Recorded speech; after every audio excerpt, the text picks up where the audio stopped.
बिस्मिल्लाहिर्रहमानिर्रहीम। अस्सलामुअलैकुम।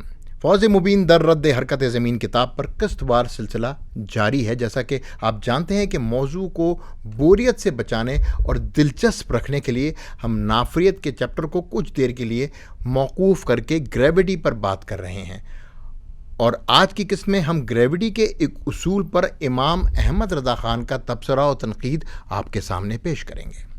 जैसा कि हमने आपको शुरू में बताया था कि फौज मुबीन दर रद्द हरकत ज़मीन में आला हज़रत ने सबसे पहले मुकदमा बनाया, जिसमें मॉडर्न फ़िज़िक्स और एस्ट्रोनॉमी के करार याफ्ता उसूल बयान करके उन पर कमेंट्री की, ताकि बाद में आने वाले चैप्टर्स में इन्हीं उसूलों को मद्देनज़र रखते हुए तफसीलन बात की जा सके। इसी मुकदमे के पॉइंट नंबर 10 में इमाम साहब ग्रेविटी का उसूल कोट करते हैं। ग्रेविटी जिस्मों के मादे के हिसाब से डायरेक्टली प्रोपोर्शनल है और फासले के हिसाब से इन्वर्सली प्रोपोर्शनल, और ये उसूल आज भी पाकिस्तान में नवी जमात की फ़िज़िक्स की किताब में पढ़ाया जाता है। आइए पहले इसको समझ लें कि इसका मतलब है क्या। फ़िज़िक्स के मुताबिक इसका मतलब यह है कि जितना किसी जिस्म में मादा ज़्यादा होगा उतनी ही ग्रेविटेशनल फोर्स भी ज़्यादा होगी। अगर मादा कम है तो फोर्स भी कम होगी, लेकिन जब दो जिस्मों के दरमियान फासला बढ़ेगा तो फोर्स कम हो जाएगी, और फासला कम होने पर फोर्स ज़्यादा हो जाएगी। ज़्यादा मादा ज़्यादा क़ुव्वत, कम मादा कम क़ुव्वत। फासला ज़्यादा है तो क़ुव्वत ज़्यादा नहीं होगी लेकिन कम हो जाएगी। फासला कम है तो क़ुव्वत कम नहीं होगी बल्कि ज़्यादा हो जाएगी। आला हज़रत फरमाते हैं कि जो जज्ब करने की तबई क़ुव्वत होती है वो तो हर चीज़ पर एक जैसी मुतवज्जा होती है। जिस जिस्म पर असर डालना या उसके हुदूद और इलाके जो जिस्म आया है उसकी हालत देखकर उस पर अपनी क़ुव्वत बढ़ानी या जिस्म की मुनासबत के हिसाब से अपनी क़ुव्वत सर्फ करने का काम उसका होता है जो शऊर और इरादा रखता हो। नेचुरल क़ुव्वतें ये अदराक नहीं रखती। मजूब की हालत जांचें और उसकी लायक अपनी कुल या हिस्से से काम लें। यानी इमाम साहब फरमा रहे हैं कि नेचुरल क़ुव्वत एक अदराक और इरादे के बग़ैर सिर्फ एक जमा शुदा क़ुव्वत होती है जिसका काम एक्शन है। मुकाबिल में कोई शय कैसी है अपनी प्रॉपर्टीज़ के हिसाब से अमल करेगी। आला हज़रत इसकी मिसाल यूँ देते हैं कि एक कपड़ा लें और उसके एक हिस्से को हल्का नम करें और दूसरे हिस्से को शदीद तर कर लें और उस कपड़े को धूप में फैला दें। हरारत का काम क्या है? इसका काम है रतूबत को जज्ब करना।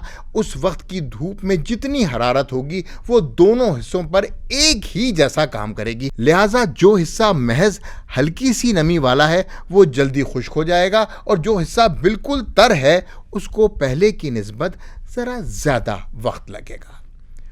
और अगर यूं होता है तो तबई क़ुव्वत भी अपने मद्दे मुकाबिल की हालत को देखकर उसके लायक काम लेती, तो वाजिब था कि महज नमी वाला हिस्सा इतनी ही देर में सूख जाता जितना कि शदीद तर वाला हिस्सा था, लेकिन ऐसा नहीं हुआ। नम पर कम और तरी पर ज़्यादा। बिल्कुल ऐसी ही मिसाल अब मक़नातीस और लोहे के मुख्तलिफ टुकड़ों से ले सकते हैं, टेस्ट कर सकते हैं। ये कैसी फोर्स ऑफ ग्रेविटी है कि ज़मीन पर हर जिस्म के हिसाब से अपनी क़ुव्वतों को एडजस्ट करती है, और अगर ग्रेविटी मादा के हिसाब से ख़ुद को एडजस्ट करती है तो फासले की जब बारी आती है तो ये एडजस्टमेंट का बटन ऑफ क्यों कर लेती है? ये बात तो वाज़ह और समझ में आती है कि अगर क़ुव्वत के नज़दीक कोई जिस्म हो तो उस पर क़ुव्वत का असर ज़्यादा होगा। जो जो फासला बढ़ेगा क़ुव्वत का असर कम होता जाएगा। ये भी हम आग और मक़नातीस की मिसालों से चेक कर सकते हैं कि इनमें कोई इरादा और जहन वगैरह नहीं होता जो उनकी फील्ड में आ गया हो, और पर वो अपनी प्रॉपर्टीज़ के हिसाब से ही अमल करेंगी बस। जिस तरह मादा की हालत देखकर ग्रेविटी खुद की क़ुव्वत कम ज़्यादा करती है, तो जैसे ही फासला बढ़ता है तो ग्रेविटी अपनी फोर्स बढ़ा देती है। इस وقت تک بڑھاتی ہے جب تک اس کی اپنی قوت ختم نہ ہو۔ فاصلہ بڑھنے سے قوت میں کمی لانے کے لیے لازمی ہے کہ گریوٹی ایک جیسی ہی رہے۔ بلا ادراک اور شعور ہر جگہ ایک ہی قوت معینہ عامل ہونی چاہیے۔ اگر فاصلے پر ایک جیسی ہے تو جسموں کے مادوں پر بھی ایک جیسی ہی ہوگی۔ یہ پک اینڈ چوز کرنا یہ نیچرل قوتوں کا کام نہیں۔ ہم سنی باتیں، جواد رضا خان۔